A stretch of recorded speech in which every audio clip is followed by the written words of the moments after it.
Hello, everyone, and happy Wednesday. Thank you for joining us tonight. My name is Brian Williamson. I am the General Manager for the Marsh and Marsh Stream. I have just a few housekeeping things before we get started with tonight's show. First, I know we don't have to worry about muting our cell phone for tonight's show. However, if you would consider using that cell phone and visiting our website, www.themarsh.org, and make a tax-deductible donation to our tip jar. Your support helps us continue to bring these free community performances every night of the week. You can like us on Facebook, follow us on Instagram, subscribe to both our YouTube channel and our newsletter, and stay up to date with everything Marsh and Marsh Stream has to offer. But now, enjoy tonight's Solo Arts Heal episode featuring the super talented Cynthia Shaw, and all hosted by our amazing hostess, Gail Schickley. Hello, Gail. Thank you so much. And thanks to Marsh Stream for offering community service with nightly entertainment inspired by 31 years now of the Marsh Breeding Ground for New Performance. And I'm really looking forward to the International Solo Fest coming up the 7th through the 11th. That's going to be really fabulous too. Good evening, everyone, and welcome to Solo Arts Heal. It's terrific to have our Solo Arts Heal group as part of the Marsh Stream, a collective of independent theater and musical solo show artists whose performances are united by a common theme of healing, physically, mentally, and emotionally. Here, we present excerpts and talkbacks with audiences, but full performances are developed to work in settings from theaters to medical centers to community nonprofits and other healing environments. Solo Arts Heal is a theater of resilience, a vision born from artists' true stories that celebrate overcoming adversity and promote health advocacy. Transformative experiences for audiences, performance and informants, as we like to say, on health and wellness-related issues, including the health crisis of climate change, which we're doing once a month, and what we can do about that health crisis. It's education and inspiration for your empowerment. Solo Arts Heal embraces the healing power of the arts. As we have for you tonight with Cynthia Shaw's story of overcoming her many paths of adversity through resilience and velvet determination, the title of her show, an excerpt which we'll enjoy, followed by her talkback with me and psychotherapist Greg Rowe. Let me introduce you to Cynthia Shaw. Cynthia Shaw is a Brooklyn-based pianist, actor, and singer. A graduate of the University of Denver and the prestigious Manhattan School of Music. She has dedicated her life to music and acting. As a professional singer, she sang backup vocals for Paul McCartney at Carnegie Hall and with the New York Philharmonic when they won 3 Grammy Awards. For 15 years, she musical directed the New York Christmas Revels in their annual show and accompanied them in performance for Garrison Keillor on The Prairie Home Companion. She's musical directed over 30 musicals and acted in New York City, off-Broadway, and regional theaters, including favorite roles in Me and Jezebel, Summer and Smoke, and in a musical retelling of Chekhov plays. Her film work has been presented at Cannes Festival Corner, the Soho International Film Festival, and the Big Apple Film Festival. Her recent film, Dern It, which she produced and has a lead role, will screen at New York's Chelsea Film Festival this October. Velvet Determination, her one-woman solo show, won Best Festival Debut at New York City's United Solo Festival at Theater Row and has won many other awards as she's performed it in the festival circuit. So now, ladies and gentlemen, please join me in welcoming with an excerpt performance from her solo show, Velvet Determination. Cynthia. Hi, everybody, and welcome to my world, the world of the piano. Except I have to turn it on. Here we go.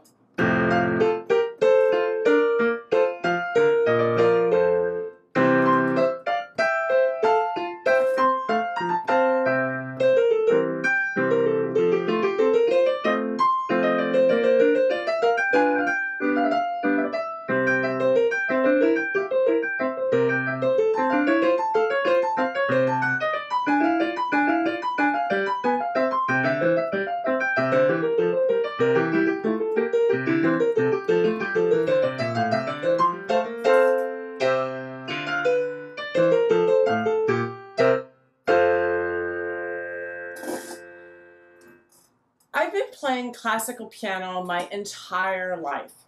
It's inside of me, really. I think about it all the time. Well, actually, I think about my hair all the time. Does it look okay in Zoom? Anyway, even before I was in kindergarten, I was plunking away at the keys, so my parents sent me for piano lessons. One of my first teachers had bright orange hair and she smoked cigarettes while I was playing. But she taught me songs with descriptive names like Country Gardens. It's very English, you know. Or the Skater's Waltz. I can see the skaters skating. Or my favorite, the Cossack dance.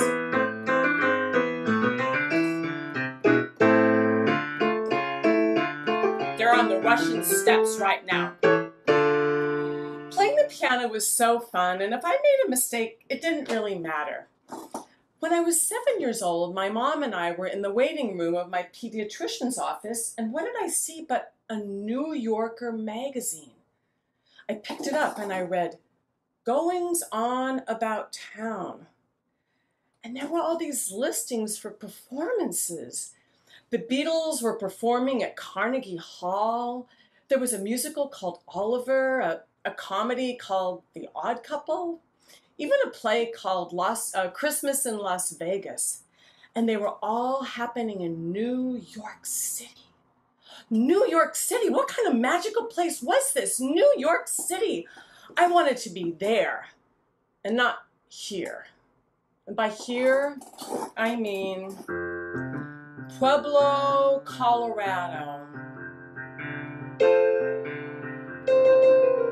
On the prairie, between the Rocky Mountains and the Arkansas River.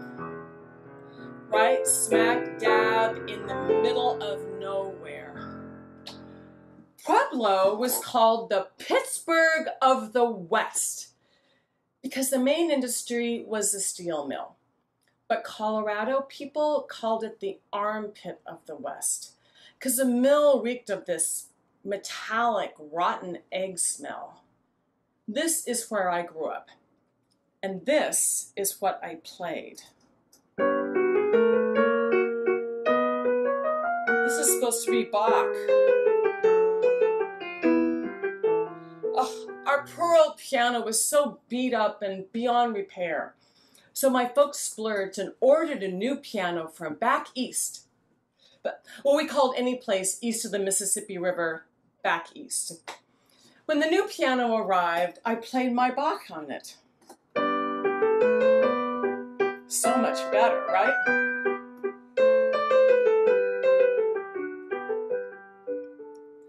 Now, I was never taught technique. And what I mean by technique is scales and arpeggios and the dreaded Hanon exercises. These were all designed to teach us patterns and make our fingers stronger. But because I never had any technique, I just struggled with my little fingers trying to push down the heavy, gigantic piano keys. I never played recitals, and I never had to memorize my music. But you put any music down in front of me, I could play it. I'd hate when we'd go visit my parents' friends, and my mom would turn to me and say, Cynthia, why don't you play something for us? And I'd be like, no, I don't have my music with me, and I don't have anything memorized because my brain isn't big enough to hold all of the notes. But music was my shining star. I was special because I played the piano. Not everyone played the piano, but I did. And yet, I always felt like I wasn't good enough and no one wanted to listen to me. You see, my family was divided into two groups. My mom, my sister Jessie, who played the flute, and me in one group, and my dad in another. Daddy played trombone and he loved jazz and big band music. So even though he had a 9-to-5 job at a TV station, on evenings and weekends he was off playing music. and leaving my poor mom home alone by herself, which she didn't like very much. Daddy was like this distant god. He was quiet, smart, creative, playful, always designing and building things. He was calm and logical, not emotional like my mom. I wanted to be exactly like him. So while Jesse and I practiced our classical music and our flute and piano duets together, my dad was off doing his own thing.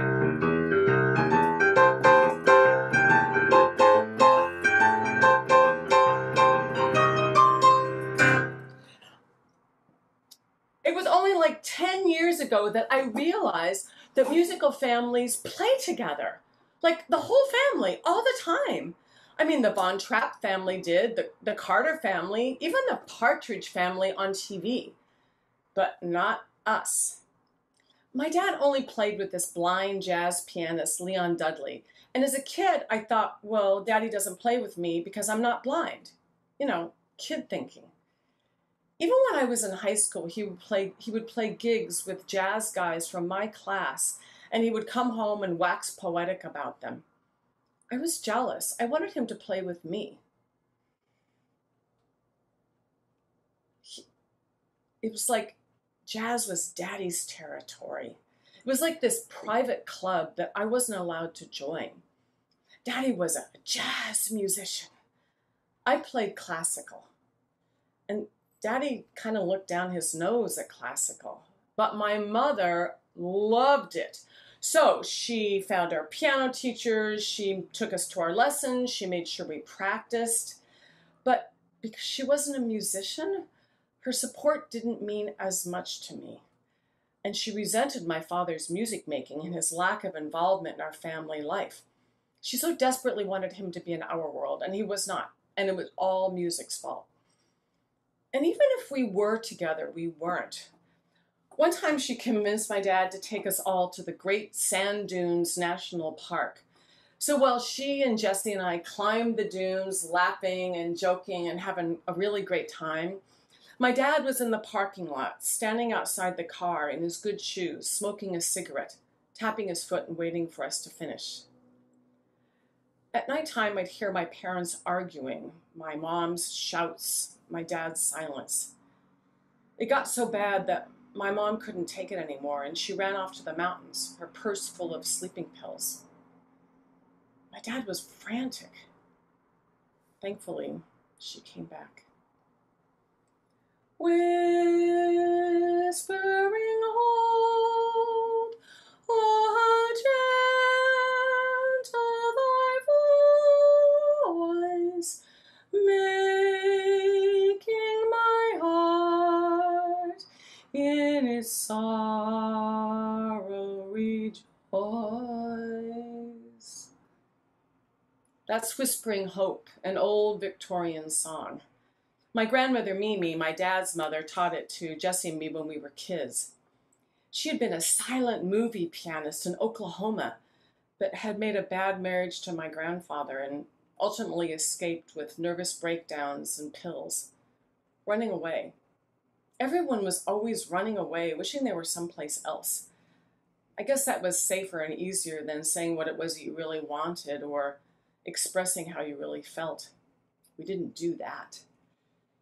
So I closed up.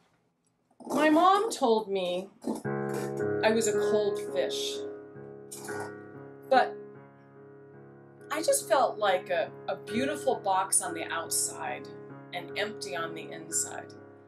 I mean, not that I thought I was physically beautiful, because I did not think that at all.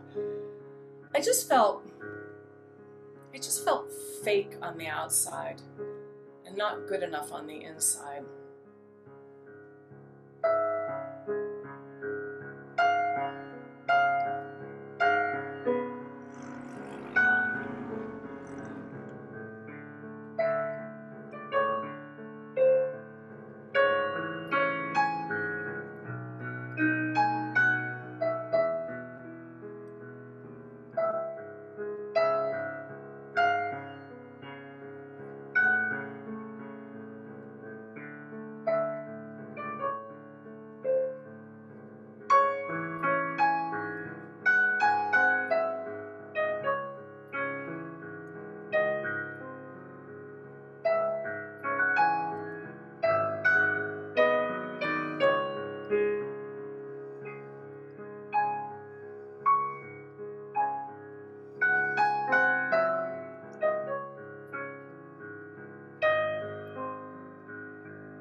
was determined to leave Pueblo and got into college as a piano major at the University of Denver. My new piano teacher was Francisco Ibar, and I adored him.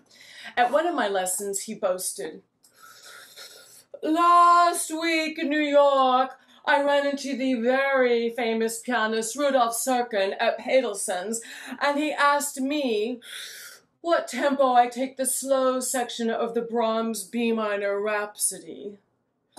Rudolf Serkin? And what is Pedelson's? Oh, Cynthia, Pedelson's is just the most important music store in New York.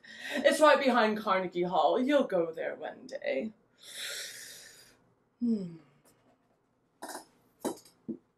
Oh, by the way, here is a sheet listing all of the major and minor scales and arpeggios you'll need to know for next week's jury. I had never seen this before, and I couldn't play my scales and arpeggios, but I could play Brahms.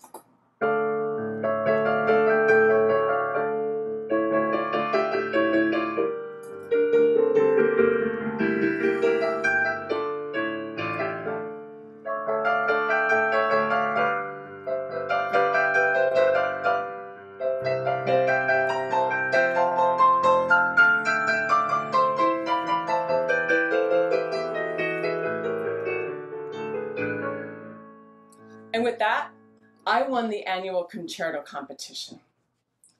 Mr. Ibar suggested that I should audition for graduate school at his alma mater, the Manhattan School of Music in New York City. I was honored. He had not mentioned that to any of his other students. I'd never been to New York, but for some reason I knew that that's where I belonged. I don't know how I knew that. I mean, maybe that New Yorker magazine from so long ago. I don't know. But I just knew. And I could hardly wait for my audition. Now, going to New York was huge. In fact, it was so huge that I skipped my college graduation to fly to New York for the audition. My sister Jessie came with me. When we got there, I quickly realized that New York was very different than Pueblo. For one thing, everybody in New York walks. In Pueblo, if people see you walking down the street, they think your car is broken and they offer to pick you up and give you a ride. Pueblo people pop in on each other, on their neighbors. People in New York don't even know who their neighbors are. People in Pueblo wear bright-colored clothes, but everyone in New York is dressed in black. Like there's a citywide funeral going on.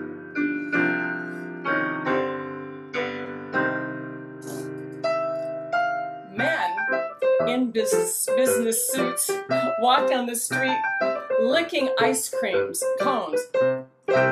New York, this was totally different, and I loved it. Now, the next day was my audition.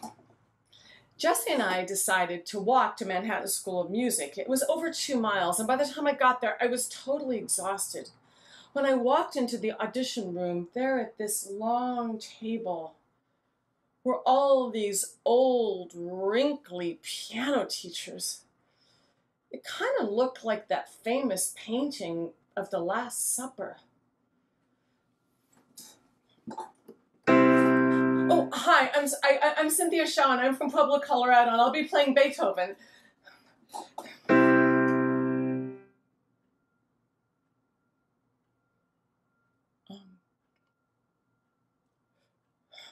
Oh, yeah. Don't go too fast.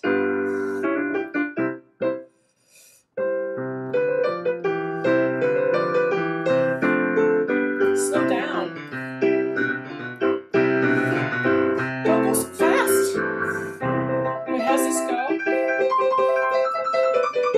Keep speeding up. Blink, blink, blink, blink, blink.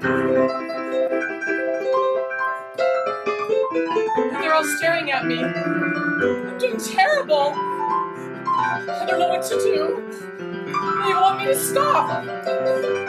No, I'm awful.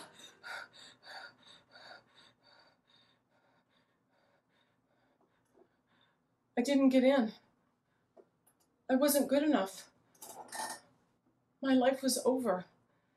What was I going to do?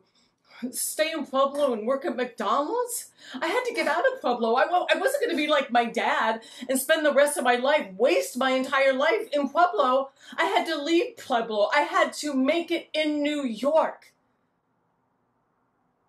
And amazingly, my parents let me go. So on a warm, sunny September day, I flew to New York City. And I was on a mission. Audition for Manhattan School and get into the Manhattan School of Music. And I did. As difficult as school was, and as much as I thought I wasn't as good as everyone else, I did get my degree in piano performance from the Manhattan School of Music, my master's degree. When I did my recital, my master's recital, my mom and my dad and my sister came. My parents had never even been to New York before. I knew my dad was proud of me, but he didn't really say anything. But the thing is, I was proud of me. And that was the last time my dad ever heard me play the piano.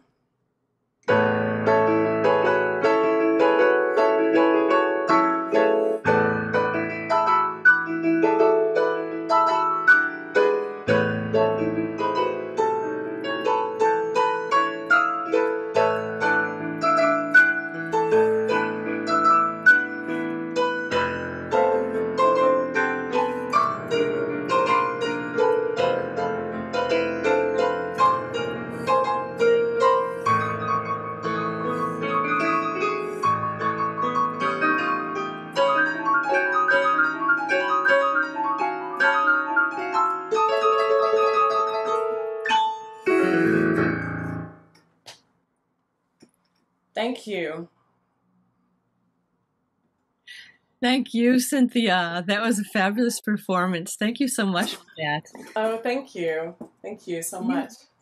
You certainly have proved resilient despite setbacks stemming from your history. Your audition at Manhattan School must have been terrifying. How did you recover from that, and what do you think kept urging you to keep trying to get into that school? I don't know. I honestly, I don't know. I had this, as I said, I had this burning desire to play the piano.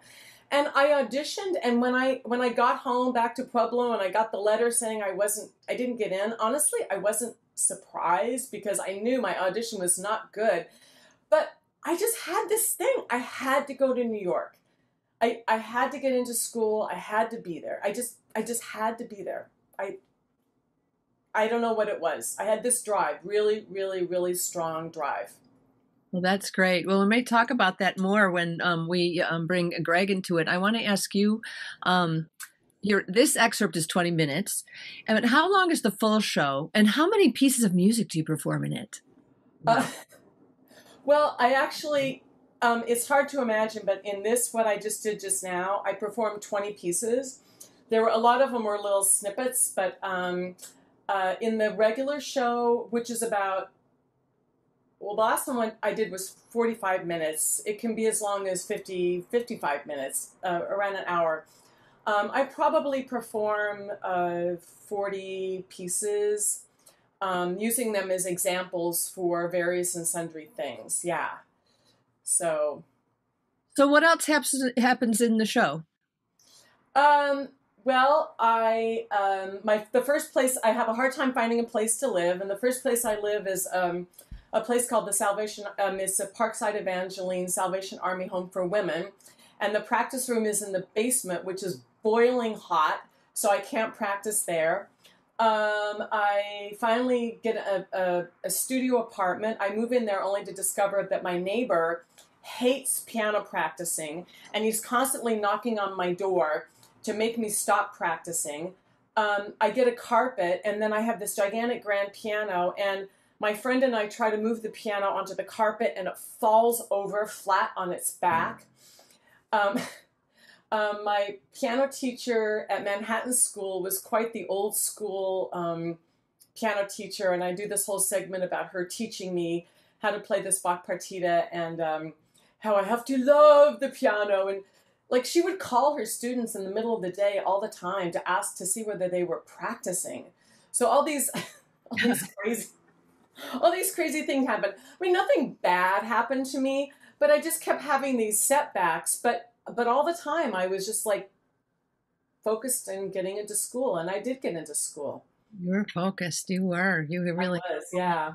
Well, we have lots to talk about, but before I introduced our guest, Greg Rowe, let me take a moment to remind the audience that posted in the chat is the tip jar. Your tax-deductible support is greatly appreciated to keep the Marsh Stream platform available to our communities during this time of isolation and theater closure.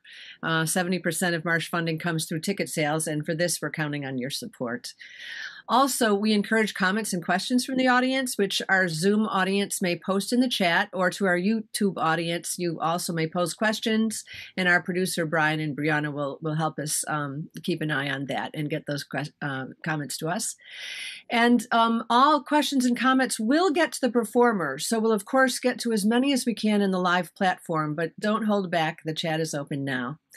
And as we welcome into our conversation, Greg Rowe, let me tell you something about him. Raised in a small town like Cynthia, Greg's exit strategy was not to New York, but Paris, where he was an exchange student rather than a journalist. At age 28, torn between hobnobbing and volunteering with patients with AIDS, Greg realized he had to leave media behind and do something to address a pandemic that seemed destined only for his community. He created a nonprofit and began running trainings and support groups for hospital staff struggling with burnout. He moved to San Francisco, where the World Wide Web was bubbling up, creating a future world with no borders and no expensive international phone calls. But after a short bubble in the .communism, he called it, he went to grad school right up the street from the Marsh and became a psychotherapist. Today, he has a practice in Santa Cruz and in San Francisco. And I also want to mention, we'll post this in the chat as well, as we'll post all the links for Cynthia and Greg. Greg is seeking folks interested in having fun creating a platform so Americans of all stripes can have a short civil conversations with one another before the election. So you can find out more when you go to stopthebroshow.org, and that'll be posted into the chat. Greg, welcome. So good to have you here. I appreciate it. Hi, Cynthia. Thank you for Greg. Staying up late and having fun with us.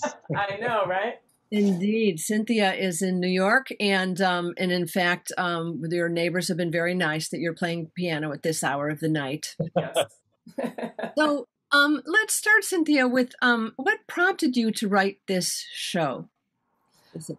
Well, I kept thinking about these little stories of these little things that happened to me when I first came to New York, and I thought, oh, that might be really interesting to people to know, the things that happen to an innocent person who comes to New York.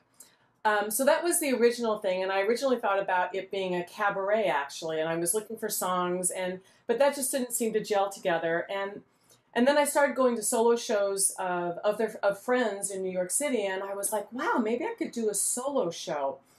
And so that's what started me writing. And then I took a solo show class with Austin Pendleton, which was awesome. And at the first class, he said, okay, next week, everyone's going to start presenting their shows. So I had to start writing, like really writing. So, but what I discovered in the writing of the show was that a lot of it ended up being me unearthing my own history and my own family and my own relationship to my parents and the dynamic of music in our family and how that affected me, and how, like, I never understood why I got so horribly nervous when I played, and why I always felt like, people are telling me I was terrible all the time. And working on the show, telling you were terrible? I'm sorry? Were people telling you were terrible? No, I was. No, I was. I had this little chatter going on in my brain all the time telling me how awful I was. And so I was always self-sabotaging. And writing my show really actually helped me come to figure that out and come to grips with it. So it's been very cathartic for me also. So what did you learn about yourself and your relationship with your father and the family? Well, one of the things I learned was that because I idolized my father and his jazz playing, and I felt like he was a god. He was like this king jazz player, amazing jazz player, that there was no place in that world for me. And so I had to, and I just recently actually discovered this, that that if I outshone my father, I think it would have killed him. Like it would have killed his muse, you know? But as a kid, I didn't know that. I just thought that he thought I was awful. But he had his own demons he was dealing with, you know? As parents Sure. oftentimes We all do. our own demons. And Greg, maybe that's something you can speak to, because I think about my own therapist reminding me that, you know, we all have our own demons, but my 8-year-old self can, you know, is allowed to be able to say, I don't like that. I don't like how you're treating me. Why are you ignoring me? I can't believe your father never went to see you perform in all the years of amazing performance that you've done. So, so first of all, Greg, this is a common thing, I would think, for parents and children. We all have this with our family. And how do we, how can we be empowered to have a conversation or language to be able to help heal that situation? Oh, I didn't know you were going to ask me such a tough question to start off with.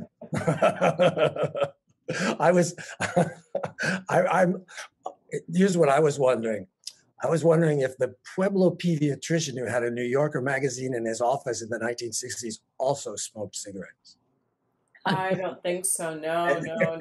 Dr. Smith, no. And what was that New Yorker doing in a pediatrician's office in Pueblo, right? It was there for me. It was a sign. And that was the first time that you heard about the Manhattan School, was it? Not then. It was from Mr. Ibar. That's how I found out about Manhattan School and music. Okay. But, so I wanted to talk about him. I mean, you know, you give him lots of gestures and all that, but damn, he saw your flame. He saw your feistiness. I wrote down, you'll go there one day, talking about the Carnegie Hall. Yeah. And I wrote on the other side, like, I wanted to play with him. You said the separation in our family, like it was all music's fault. And then you meet this guy in college. Isn't that amazing? I know, he was so wonderful. And he was from New York, you know, so he brought this whole New York sensibility, you know, to me. And I was just like, oh, I want to, you know, he was so international and just. Did the two ever meet? Your father and Francisco Ibarra? He probably did. I mean, because my dad came to, I think he came to my undergraduate recital. I think he did come to that in Denver. Mm-hmm. So I'm sure he met him then. I don't remember it, but I'm sure he did. Just kind of distant father, the warm one. Sorry, go ahead. I'm sorry, I didn't know about Francisco. So Francisco was somebody that you had met when you were performing in New York. No, he was my piano teacher in Denver. Oh, I'm sorry. Okay. Yeah. He's the one that gave me the sheet with the scales and arpeggios, which I couldn't. Oh, yes. Okay. Yeah.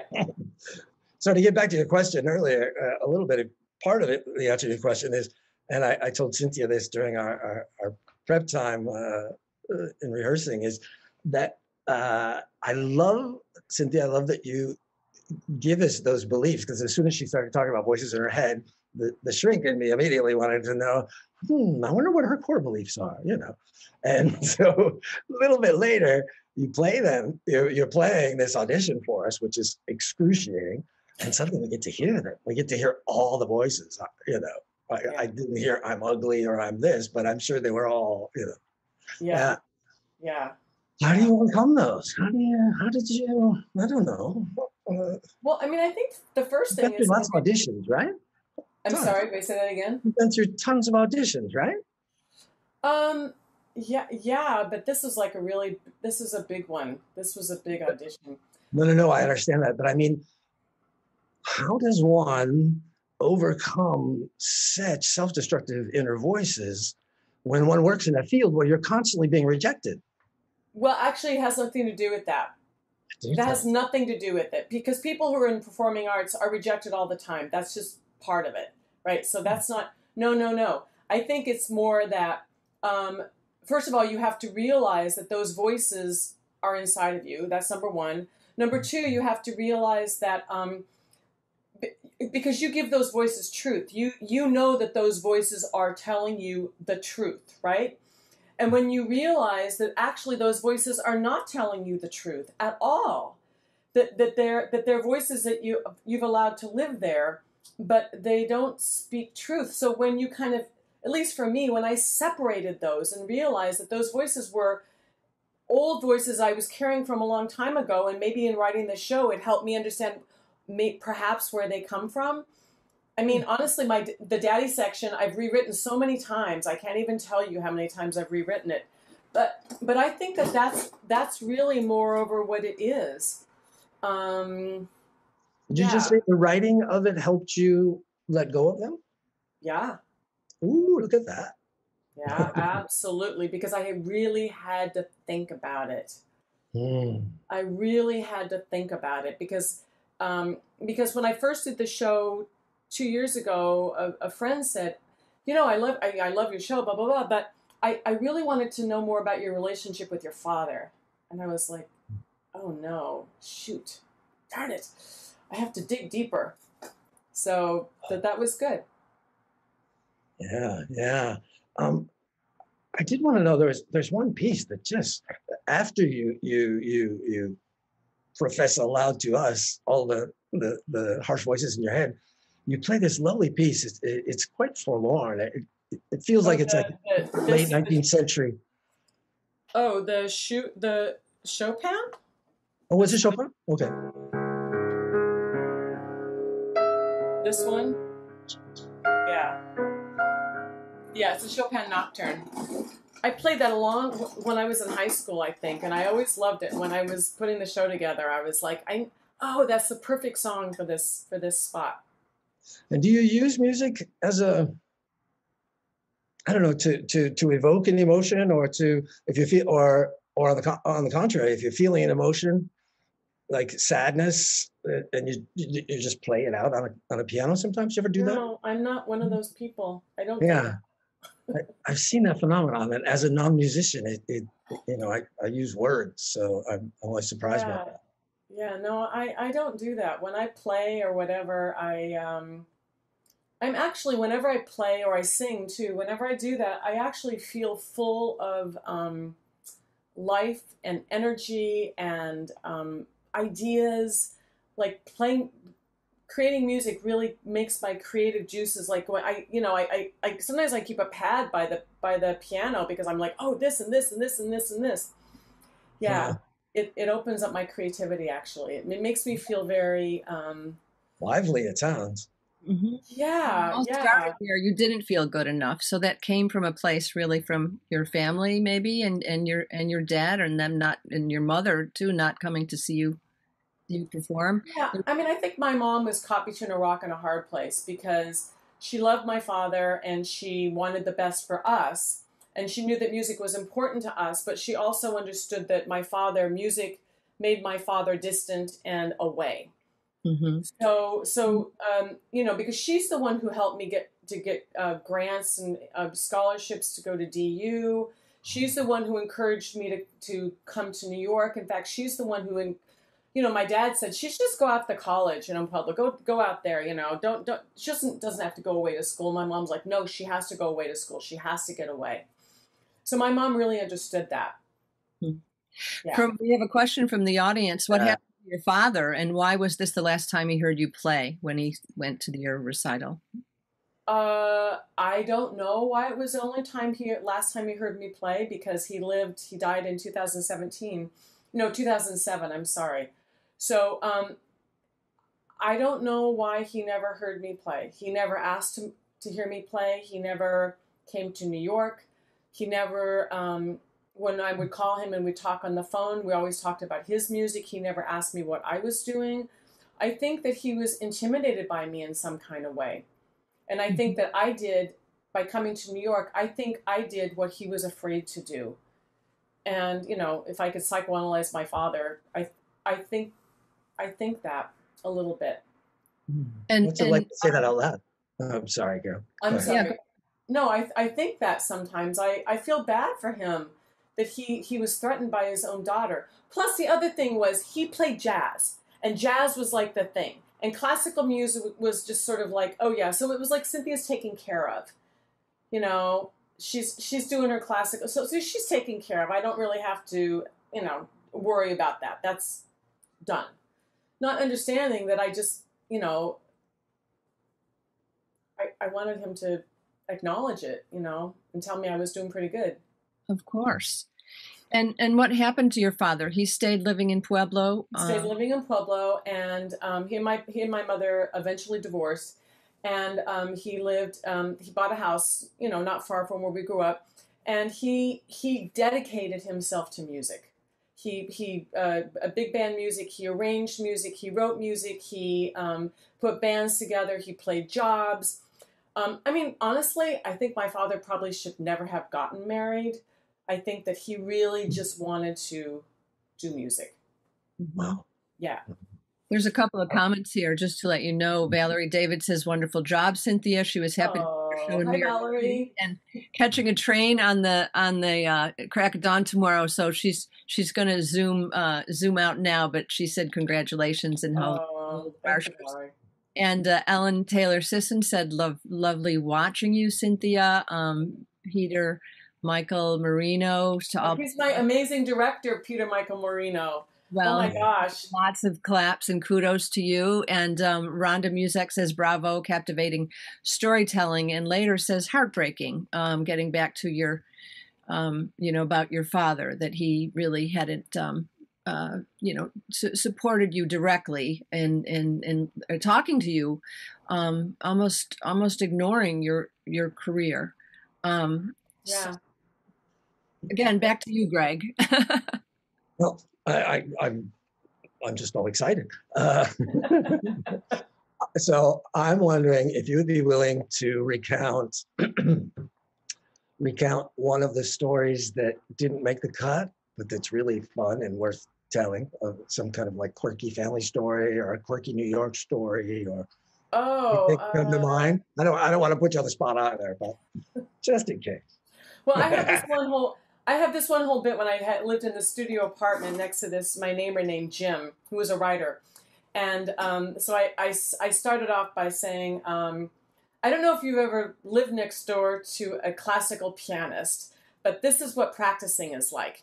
And I play the same phrase over and over and over again, because that's what we do.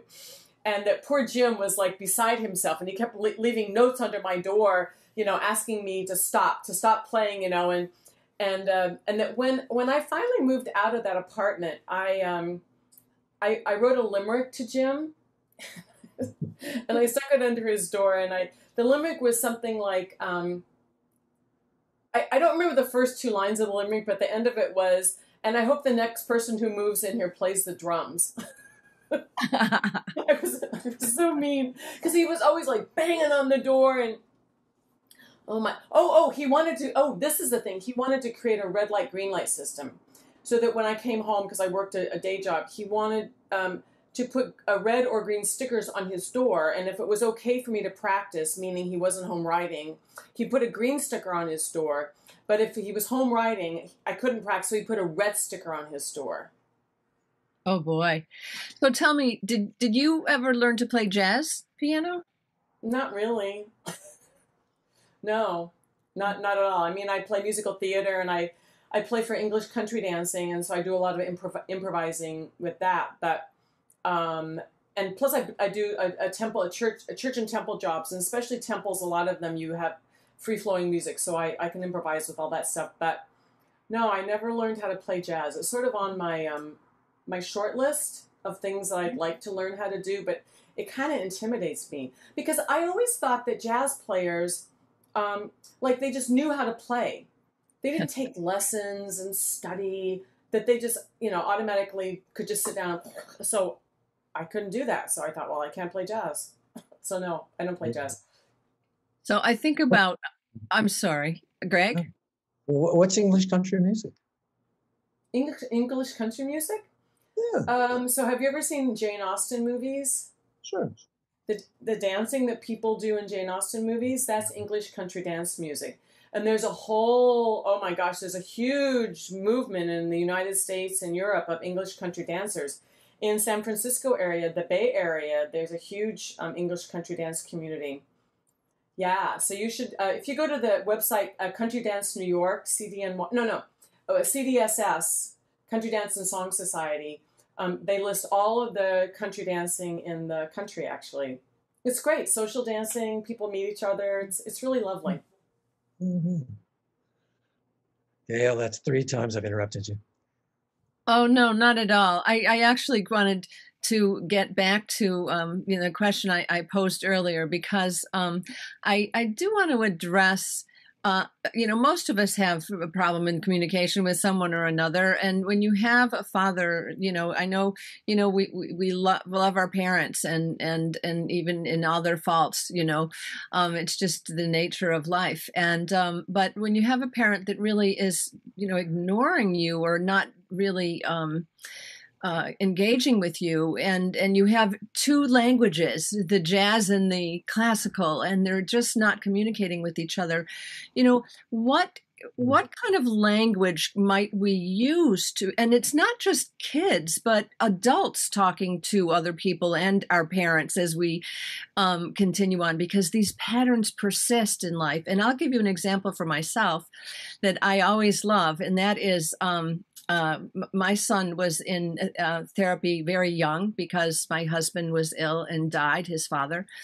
And he came home one day and said to me, "Mom, I don't like your tone of voice." And I was so taken aback because I never stopped to think of that. And it really made me think about it. It was something that was bothering him. And he suddenly, empowered by the therapist, had the language at little 5 years old to say that to me. So that was, so now maybe, that some parents wouldn't like that. But I think we're in an age where, we are allowing children to, and hopefully we do listen to those kind of feedback that they'll give to us. And this was aided again by a therapist, and I think it was really helpful in my relationship with my son at that age. I think that I would have been terrified to ask my father if he would teach me how to play jazz, because I think I was terrified that he would say no, or that, well, that's not for you, or something like that. So I would never, I never asked at all. Plus, he played the trombone. Trombone and piano were different. Did you ever say to him, "Why don't you ever come to see me perform"? Nope. Because you were afraid he'd just say, "I'm not interested"? Afraid of his answer?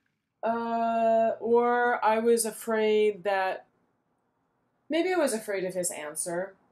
Yeah. And yet you're a very accomplished performing artist, and it's interesting when, dare I say, when we have narcissistic parents that are very into their own lives, then how do we get past that to, and you're a good example of it. You really had this drive and this vision for what you wanted. Not all of us have that. I want to say that as you can imagine, when people are in therapy, we spend a lot of time talking about our parents, and there's always a period where it's all their fault, and fortunately we get past that. But usually it's mom, isn't it? No, just kidding. Oh God, no. Oh God. Okay. It's all over the place. But I want to say that in all the years I've been doing therapy, I've only had one parent agree to come in and sit with their adult kid who was able to take in, like, yeah, I think there's some ways you kind of effed up, and I just want you to hear that. And it left scars. But I think it's sad. It's amazing how many of my clients, unprompted, have said to me, "Shouldn't parents create a little fund to pay for their kids' therapists after they turn 18?" But you know what I think? I think that we have to forgive our parents. Oh.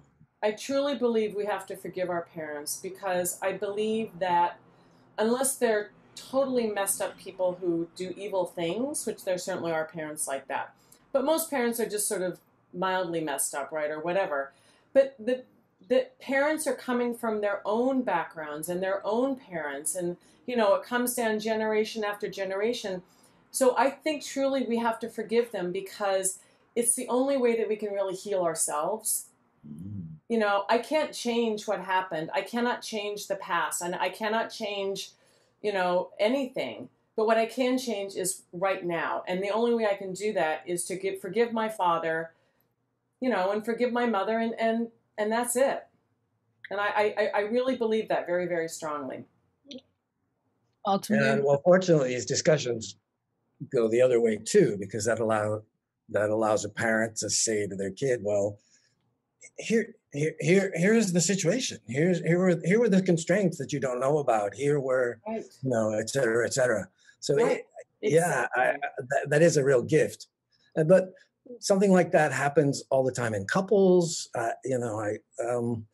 Every human's, I think every human's their own planet. Sometimes I'll have couples, I'll just say tell your husband what it was like to be raised a Jewish girl on the West Coast with hippie parents, and tell her what it was like to be raised a Protestant Bostonian and stuck in San Francisco. You know what I mean? It's the different languages and different cultures, and so I have them teach each other about each other's planets in a way. Right. And I think kids and parents can do that. Well, an interesting thing was that when I was putting the show together, I spoke to my mother about many of these things that I talk about in my show, and because I wanted her, because if and when she saw the show, I didn't want her to be upset, and I didn't want I didn't want her. I just wanted to talk through everything with her, and I think for her, just like you're talking, it was very cathartic because she could say to me as an adult now, not being an 8-year-old or a 10-year-old, but an adult, so talking adult to adult, tell me how she was feeling in the marriage and how she was, the things that were going on with her in relationship with my father, some of which I knew and some of which I picked up as kids do, right? But there was a lot of stuff that I didn't know or I didn't fully. So that, in a sense, it was really lovely for her, I think, to be able to use me writing about my show for her to be able to talk about things that were, a long time ago, but we still carry them with us. That's great to hear. The show was cathartic for your mother. Yes. And perhaps your father, but your father never saw the show. No. Oh no, the show was not even in the back of my brain when my father passed away.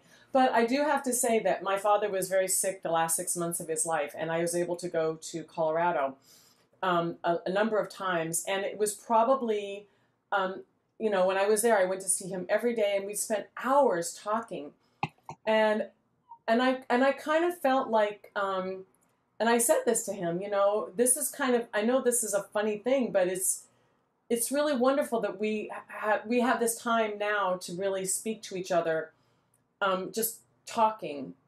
We still didn't talk about my music. We didn't talk about that. But we talked about all sorts of other things, and I would call him every day when I was back in New York. And so we actually got much, much closer in the last 6 months of his life. So I'm really grateful for that. Totally grateful. That's wonderful. Well, it was a cathartic piece for you and your family, and it was hard to go through as a child. And I think especially as children, there's a lot of children that are ignored or are abused, and they do need a way to be able to protect themselves. And you were very resilient and continued on. Amazingly, our time is already at coming to an end. So I want to thank you, a very special thank you, Cynthia Shaw, for tonight's presentation of Velvet Determination, and to psychotherapist, journalist, producer, filmmaker, Greg Rowe. You've done so many things. This show is cached on our Solo Arts Heal page if you're looking for the resources we posted tonight, and all the information will get to our performers tomorrow. There's one last comment here from Denora in New York. Wonderful, Cynthia. As you know, I love theater. There are musical and plays with music. How were you able to create your show not to come across as a talkie with music background, but doing music as some of the dialogue? And that's true. You do music as some of the dialogue. You know, it's just part of a character. I had to work on that, doing that. My director, Peter Michael Marino, really encouraged me to do that. And I had also seen, I don't know if you know this wonderful pianist, Hershey Felder, who does shows based on certain composers, and he does that also. So he inspired me to be able to talk and play at the same time. So that's fantastic. Well, it's very pleasurable to watch your show. I've seen your full show and recommend it to everyone. When we finally come out of isolation in our boxes, we'll be able to enjoy more. So again, thank you so much. And everyone can look for upcoming Solo Arts Heal show on the Marsh stream. I do want to announce next week, September 30th, join us for Amy Ostreicher in her musical show, Gutless and Grateful. Following sold-out runs at the Triad New York City, the Bijou Theater, United Solo Festival, Feinstein's 54 Below, and more, plus a nationwide tour from DC to Hawaii, the captivating Amy brings her hit one-woman show, Gutless and Grateful, to the Marsh. And it's interwoven song and dialogue. She shares a primal piece of live storytelling, weaving her near-death experience and expiring perspective with an eclectic set of songs, comedically highlighting struggles, triumphs, and beautiful detours in her life. She's a performer, a speaker, and an author. And I hope you'll join us for Amy's musical journey of determination, grit, and guts as she shares her humor and strength in Gutless and Grateful next week. Again, thank you both, and to our Zoom and YouTube audiences, Marsh Stream producers Brian and Brianna, and to artistic director Stephanie Wiseman. We're all in this together. We'll see you next week. Brian? All right, perfect. Thank you, Cynthia. Thank you, Greg. And a huge thank you to Gail Shickley, our host for Solo Arts Heal, here every Wednesday on the Marsh Stream. And we'll see you tomorrow night. Thank you, everybody. Bye-bye.